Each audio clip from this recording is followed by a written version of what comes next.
There's been a big push for cloud from Xbox, with the latest advertisements being for an all-in-one bundle that contains the Amazon Fire TV Stick 4K, Xbox Game Pass Ultimate, and a controller.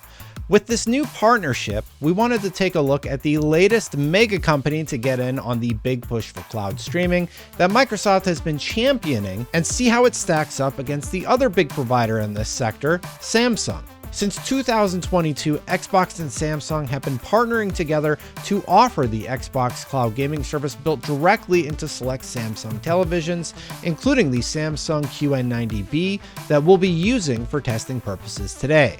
Can the Amazon Fire TV Stick stack up? Let's find out. First, let's go through the setup process for the Amazon Fire TV Stick 4K as we experienced it for the first time. Step 1, unbox everything that comes in the box. Step 2, unwrap everything and plug the USB cable into the power supply. Also, remember to include the dongle in the shot this time. Step 3, plug the HDMI into your device. I'm using my HDMI hub here for demonstration purposes only. My Fire TV Stick will be directly plugged into the back of the TV without any dongle attached. Step 4, turn on your TV. Step 5, choose a language. Step 6, set up your network. Step 7, enter your network password. Step 8, download the latest software. Step 9, update. Step 10, download the latest software. Step 11, update. Step 12, download the latest software. Step 13, update. And no, I'm not kidding. I actually had to do this many times. Step 14, sign in and press continue. Step 15, set up your remote. Step 16, skip the next 4 steps because it seems like ads, and you can download your streaming services later. Step 17, choose whether or not to use parental controls. Step 18, skip signing up your email for more spam. Step 19, press got it. Step 20, sign in again. Step 21, search for the Xbox app and install it. Once the Xbox app is installed, you'll need to update your Fire TV device again. So step 23, download the latest software and then update it.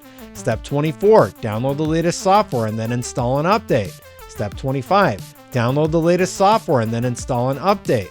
Step 26, download the latest software and then install and update. I wish I was kidding.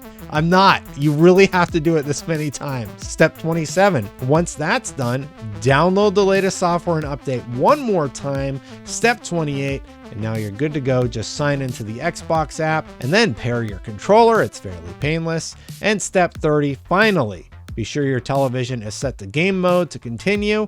You are now ready to get gaming with the Xbox and Amazon Fire TV. And all it took was an easy 2 hours of setups and downloads to get going.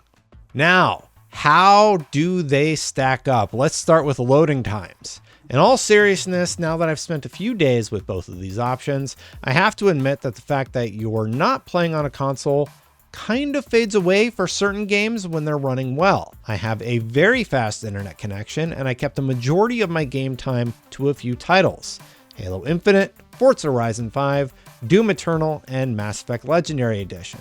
All of these games started almost instantaneously. On the Amazon side, here's how loading times broke down.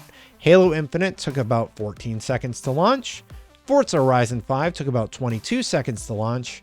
Starfield took 15 seconds to launch, and that gives us an average time of about 17 seconds. On the Samsung side, here's how loading times broke down.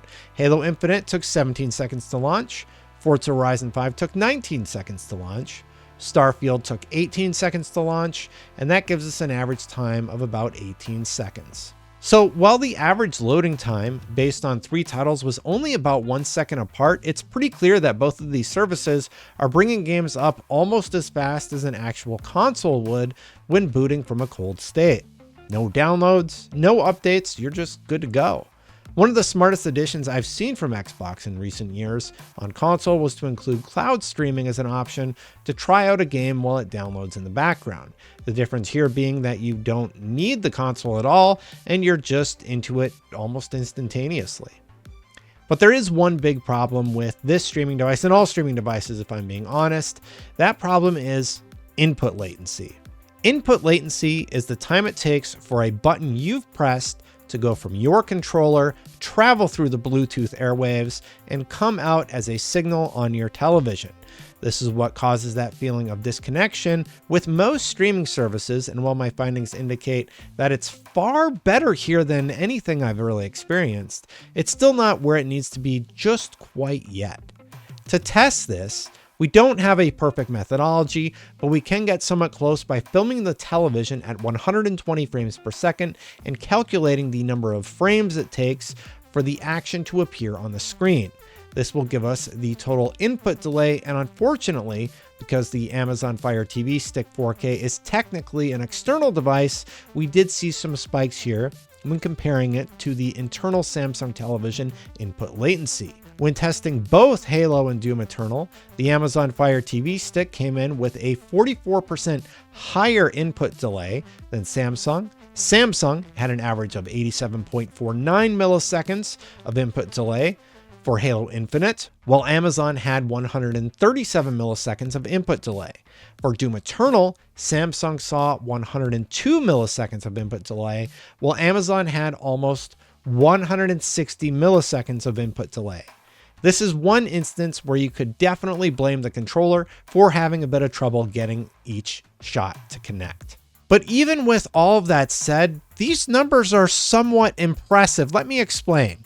I have to admit that after a while, my brain just kind of adjusted and adapted to the delay, and I'm not really giving either of these a pass, but if this is your only option, it's certainly usable.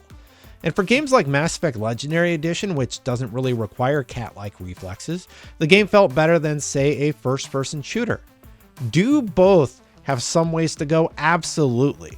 But for some context, I did these same tests with the launch version of TMNT Cowabunga Collection, which I reviewed on the Xbox Series X and PlayStation 5, finding that the input delay for that title, before they patched it, was around these same figures.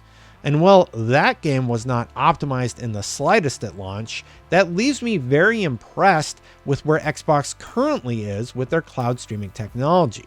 If it's able to come close to where some games are running on local hardware, that's kind of a big improvement over where it was even a year ago. Overall, I have to admit that Samsung feels noticeably better than Amazon Fire TV, but that makes sense after taking a look at the average input delay you're experiencing with each.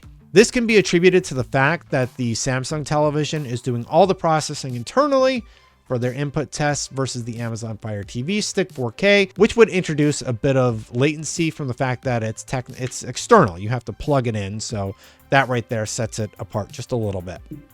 And if you've used the included dongle, that may also add a few milliseconds here or there, though it's unlikely. Still, an impressive option that I think will only become more and more common as the technology catches up with internet speeds around the world. All of that said, cloud streaming is still widely panned, and I understand why. You get one hiccup where your game can't keep up with your input, and it just doesn't feel good. But where we're at today is leaps and bounds from where we were when the PlayStation 3 was offering this sort of service.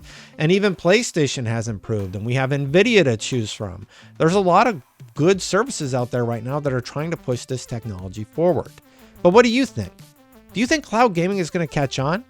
Let me know in the comments. For more on all things gaming, keep it right here with IGN.